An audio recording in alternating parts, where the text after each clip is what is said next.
नमस्कार। आप सभी अभ्यर्थियों का एक बार फिर से सक्सेस पॉइंट इंडिया चैनल के इस जीके डिस्कशन कार्यक्रम में स्वागत है। प्यारे अभ्यर्थियों, आज हम डिस्कस करेंगे आपके सामने जीके सॉल्यूशन का जो पेपर है आपका जीके का यूपी पुलिस का 24 अगस्त शिफ्ट 2 का 24 अगस्त शिफ्ट 2 का जो पेपर है उसका आज एनालिसिस करेंगे आपके सामने। प्यारे अभ्यर्थियों, आप सभी का एक बार फिर से स्वागत है। प्रारंभ करते हैं देखिए आज की इस क्लास को। और आज की इस क्लास में पहला प्रश्न है कि दुनिया भर में आपदा जोखिम में कमी के लिए दिशा निर्देश और सहायता प्रदान करने के लिए कौन सा संगठन जिम्मेदार है। और प्यारे अभ्यर्थियों, बात करें इसके उत्तर का तो इसका सही उत्तर होगा प्यारे अभ्यर्थियों UNDRR। UNDRR का फुल फॉर्म होता है प्यारे अभ्यर्थियों यूनाइटेड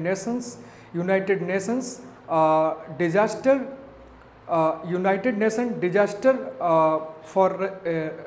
ऑफिस फॉर डिजास्टर, ठीक है, office for disaster risk reduction UNDRR, ठीक है, United Nations office for disaster risk reduction. प्यारे अभ्यर्थियों, बात करें इस UNDRR की तो UNDRR जो संगठन है प्यारे अभ्यर्थियों इसकी स्थापना दिसंबर 1999 में हुई थी। बात करें इसके मुख्यालय का तो इसका जो मुख्यालय है वो आपके स्विट्जरलैंड के जिनेवा में स्थित है। बात करें UNDRR जो संगठन है प्यारे अभ्यर्थियों, ये दुनिया भर में आपदा जोखिम में कमी के लिए दिशा निर्देश और सहायता प्रदान करता है। अगला प्रश्न है कि एन एरा ऑफ डार्कनेस किसने लिखी। तो एन एरा ऑफ डार्कनेस जो पुस्तक है प्यारे अभ्यर्थियों ये लिखी आपके शशि थरूर ने। बात करें तो जो एक भारतीय राजनीतिज्ञ हैं आपके शशि थरूर महोदय, इन्होंने आपकी एन एरा ऑफ डार्कनेस पुस्तक लिखी थी। अगला प्रश्न है G20 देशों में जी का क्या अर्थ है। तो G20 अभी हाल ही में आपने देखा होगा जिसका कॉन्फ्रेंस यानी जिसका सम्मेलन आयोजित किया गया था भारत में। इस G20 की बात करें तो इस G20 में जो जी है इस जी का अर्थ होता है ग्रुप यानी कि समूह। बात करें प्यारे अभ्यर्थियों अगले प्रश्न की तो लिखा है कि क्षेत्रकार आधारित अनुसंधान को किस प्रकार वर्गीकृत किया जाता है। तो क्षेत्रकार आधारित जो अनुसंधान है इसे किस प्रकार से वर्गीकृत किया जाता है। तो प्रयोग सिद्ध द्वारा वर्गीकृत किया जा सकता है प्यारे अभ्यर्थियों।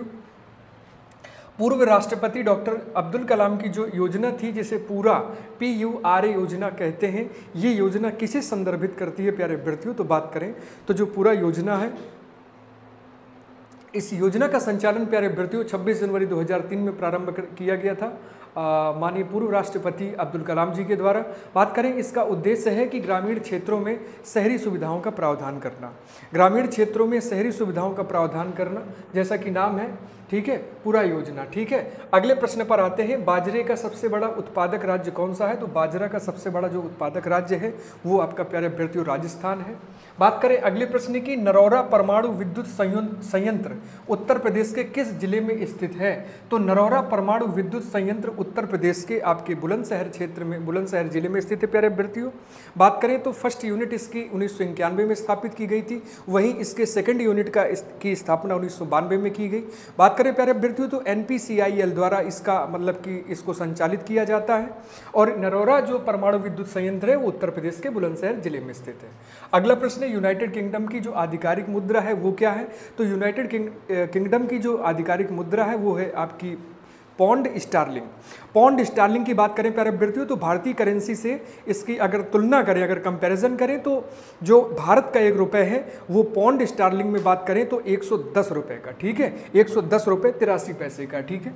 अगले प्रश्न पर आते हैं और पूछा गया है कि ग्रीन हाउस गैस क्या है। तो ग्रीन हाउस गैसेस होते हैं प्यारे अभ्यर्थियों की जो गैसें अवरक्त विकिरण उत्सर्जित और अवशोषित करती हैं, ग्रीन हाउस गैसें कहलाती हैं। जैसे आपकी कार्बन डाइऑक्साइड हो गई, मीथेन हो गई, ये सभी गैसें आपकी ग्रीन हाउस गैसें कहलाती हैं। अगले प्रश्न की बात करें, प्रत्येक पंजीकृत आपूर्तिकर्ता को दी गई पहचान संख्या क्या है। तो प्रत्येक पंजीकृत आपूर्तिकर्ता को जो दी गई पहचान संख्या होती है इसे हम GST इन कहते हैं, GSTIN GST के साथ में और जोड़ देते हैं। ये प्यारे अभ्यर्थियों 15 अंकों की एक पहचान और सेवा कर एक संख्या होती है प्यारे अभ्यर्थियों, जो प्रत्येक जो टैक्स पेयर होता है यानी करदाता होता है और व्यापारी और जो डीलर होते हैं उनको दी गई होती है, ठीक है। अगला प्रश्न कहता है कि साइबर सुरक्षित भारत पहल किस वर्ष शुरू की गई थी। तो साइबर सुरक्षित भारत पहल जो है ये प्यारे अभ्यर्थियों 19 फरवरी 2018 को प्रारंभ की गई थी। इसे इलेक्ट्रॉनिक्स और सूचना प्रौद्योगिकी द्वारा लॉन्च किया गया प्यारे अभ्यर्थियों।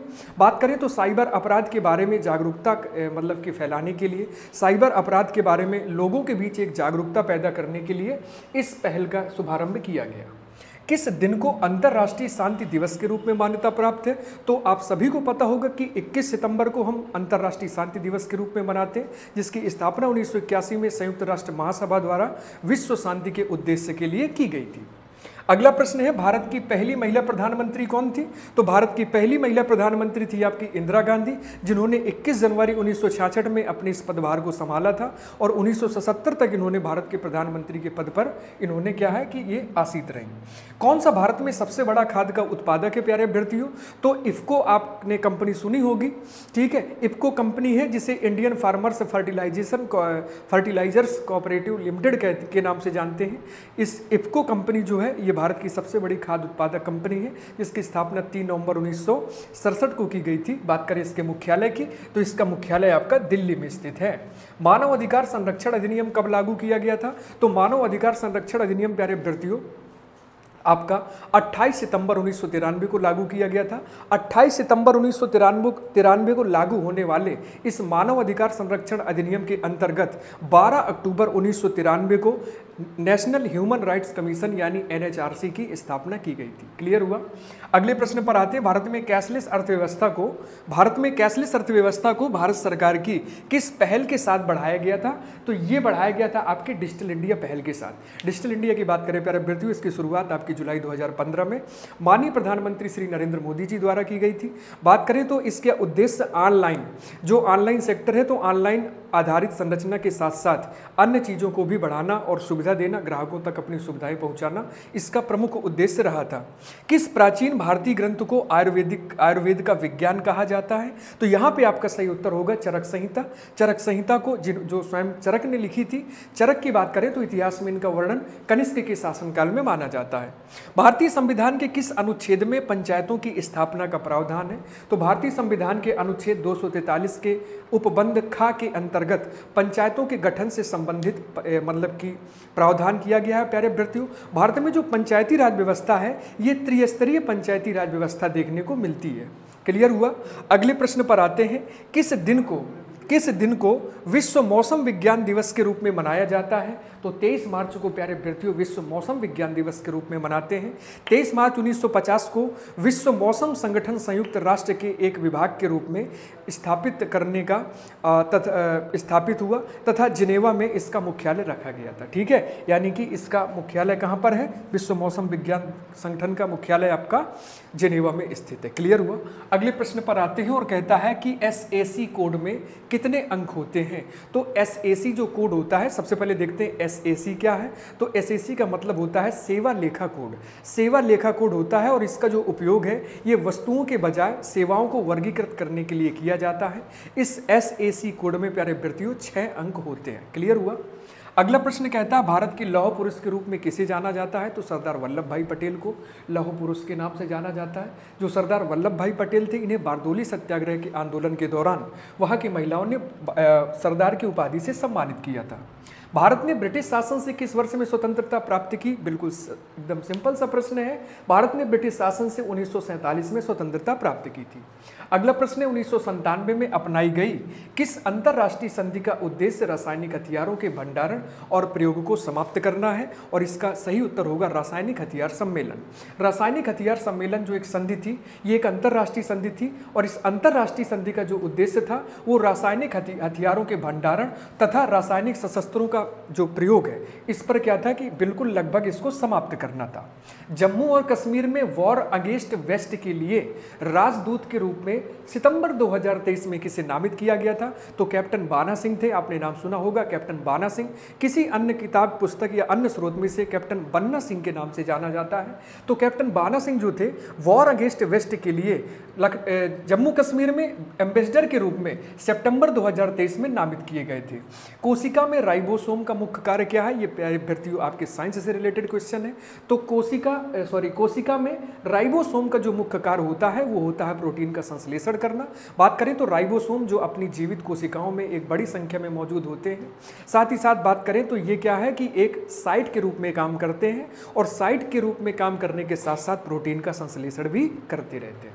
मैंग्रोव वितरण मैग्रोव वन आप सभी ने सुना होगा। मैग्रोव वितरण मुख्य रूप से अंडमान निकोबार द्वीप समूह के किन भागों में पाया जाता है? तो जो मैग्रोव का वितरण हुआ ये अंडमान निकोबार द्वीप समूह के उत्तरी भाग में यानी उत्तरी अंडमान में पाया जाता है। क्लियर हुआ।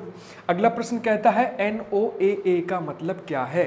NOAA का मतलब है national oceanic and atmospheric administration, NOAA यानी राष्ट्रीय समुद्री और वायुमंडलीय संगठन। बात करें प्यारे विद्यार्थियों तो इस NOAA की स्थापना 3 अक्टूबर 1977 में हुई थी। 3 अक्टूबर 1970 में हुई थी। और बात करें इसकी स्थापना तो इसकी स्थापना 1970 के साथ इसका जो हेडक्वार्टर है यानी जो मुख्यालय है वो इसका वॉशिंगटन DC में स्थित है। क्लियर हुआ। अगले प्रश्न पर आते हैं। कौन सा भारतीय राज्य चाय का प्रमुख उत्पादक राज्य है? और सही उत्तर होगा इसका असम। असम भारतीय राज्यों में से चाय का प्रमुख उत्पादक के रूप में माना जाता है। संयुक्त राष्ट्र सुरक्षा परिषद की भूमिका क्या होती है? तो प्यारे विद्यार्थियों संयुक्त राष्ट्र के सभी अंगों में से एक आपकी सुरक्षा परिषद है। जिस सुरक्षा परिषद का हमेशा एक काम और उत्तरदायित्व होता है कि अंतर्राष्ट्रीय शांति एवं सुरक्षा को सही तरीके से सुचारू रूप से बनाए रखना। अगला प्रश्न है भारत में किस अधिनियम ने गैर कानूनी और आतंकी गतिविधियों से निपटने हेतु रूपरेखा प्रदान की है? तो ये प्यारे विद्यार्थियों अधिनियम है आपका UAPA। UAPA का मतलब होता है आपका कि जो गैर कानूनी जो गतिविधियां होती है ये गैर कानूनी गतिविधियों से संबंधित एक अधिनियम है। एक ऐसा अधिनियम जो भारत में जिसका उद्देश्य एक गैर कानूनी गतिविधियों के दमन करना है, इसके प्रयोग का रोकथाम करना है। इस अधिनियम को 1967 में लागू किया गया था। मतलब की बात करें तो नॉन लॉजिकल अनएक्टिविटी प्रिवेंशन। ठीक है। अगले नंबर पर आते हैं ज्यामिति के जनक कौन है? तो यूक्लिड को ज्यामिति का जनक माना जाता है। आप सभी को पता होगा। अगला प्रश्न है सोशल मीडिया संचार में एनालिटिक्स टूल्स का उपयोग करने का प्राथमिक लाभ क्या होता है? तो सोशल मीडिया संचार में एनालिटिक्स टूल्स का उपयोग करने के लिए उसका जो फर्स्ट जो प्राइमरी जो बेनिफिट होता है वो होता है आपका प्रदर्शन को मापना। ठीक है। जो डिस्प्ले सिस्टम होता है उसका क्या करना? उसका मापन करना। अगला प्रश्न है कि वह कौन सा धन है जो वैध तरीकों से अर्जित किया जाता है और जिसके लिए आयकर या अन्य कर का भुगतान किया जाता है? आपके क्वेश्चन पेपर के 4 ऑप्शंस में से एक आपका सफेद धन। वैसे सफेद धन जैसा कुछ होता नहीं है। काला धन जिसे हम ब्लैक मनी की संज्ञा देते हैं, लेकिन सफेद धन का मतलब है कि जिसे हम वैध तरीके से अर्जित करते हैं और आयकर यानी कि इनकम टैक्स या अन्य टैक्स के लिए जिसका हम भुगतान करते हैं। अगला प्रश्न है प्रस्तावना का कौन सा शब्द दर्शाता है कि भारत बाहरी नियंत्रण से बिल्कुल तरीके से मुक्त है? और उस शब्द को कहते हैं प्यारे विद्यार्थियों संपूर्ण प्रभुत्व संपन्न। संपूर्ण प्रभुत्व संपन्न का अर्थ होता है कि भारत अब बाहरी नियंत्रण से मुक्त है। वह किसी भी देश के साथ संधि कर सकता है, मित्रता कर सकता है। इसके लिए उसे किसी से इजाजत लेने की आवश्यकता नहीं है। कौन सा पठार विंध्य और अरावली के बीच स्थित है? तो इसका सही उत्तर होगा मालवा का पठार। मालवा का पठार प्यारे विद्यार्थियों आपके विंध्य और अरावली पर्वत के बीच में स्थित है। सोशल मीडिया में कंटेंट क्यूरेशन शब्द का क्या अर्थ होता है? तो सोशल मीडिया में कंटेंट क्यूरेशन का अर्थ होता है कि अन्य स्रोतों से प्रासंगिक कंटेंट का एक सही तरीके से चयन करना, साथ ही साथ इसका आयोजन करना और अन्य लोगों के बीच में इसे साझा करना। इसे कहते हैं सोशल मीडिया कंटेंट क्यूरेशन। अगला प्रश्न है कि पेंसिलिन की खोज किसने की थी? तो पेंसिलिन की खोज की थी आपके अलेक्जेंडर फ्लेमिंग ने 1948 में की थी। और कहाँ पर की थी? तो लंदन में की थी। भारत और रूस का वार्षिक शिखर सम्मेलन का क्या महत्व है? तो रणनीतिक साझेदारी करना, साथ ही साथ रक्षा सहयोग को मजबूत करना और दोनों देशों के बीच जो एक अच्छे संबंध है उन अच्छे संबंधों को बरकरार रखना। प्यारे विद्यार्थियों बात करें तो अभी हाल ही में रिसेंटली 8 से लेकर के 9 जुलाई तक 2024 में इसका आयोजन किया गया था, जहां पे प्रधानमंत्री नरेंद्र मोदी जी ने रूस में जाकर के क्या किया कि व्लादिमीर पुतिन जो कि रूस के राष्ट्रपति हैं उनके साथ मिलकर के इस वार्षिक शिखर सम्मेलन के आयोजन में भाग लिया था। ये था प्यारे विद्यार्थियों आज के जीके का डिस्कशन। मिलते हैं आपसे कल वाली क्लास में, तब तक के लिए ख्याल रखिएगा। नमस्कार, धन्यवाद।